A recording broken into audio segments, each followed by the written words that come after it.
अस्सलाम वालेकुम वरहमतुल्लाहि वबरकातुहू। प्यारे दोस्तों, प्यारे भाइयों, केहन हाल छै अहाँ सबके? सब हम बता रहल छी।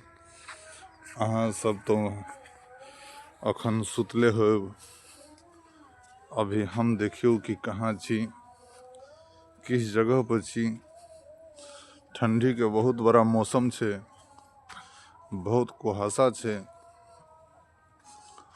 एहन कुहासा छै से अहाँ देखबै तो परेशान भ जाए।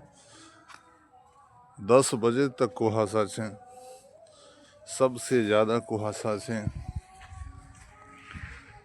कुहासा में अहाँ सब गाड़ी घोड़ा चलाएब तो कनी सोच समझ के चलाएब।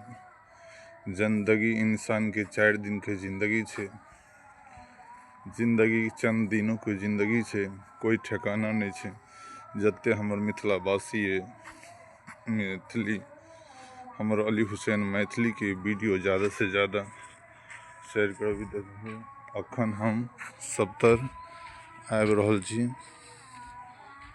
हम अखन हम कतऽ छी नहीं छी, सब अहाँ से हम बात कर रहल छी। ठीक छै, ठीक छै, बात कर रहल छी। ठीक छै, ठीक छी। सबसे ज़्यादा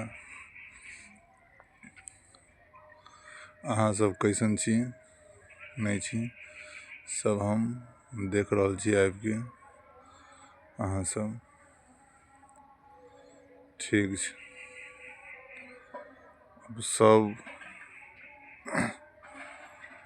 सब गोटे हम जा रहल छी। ठीक छै।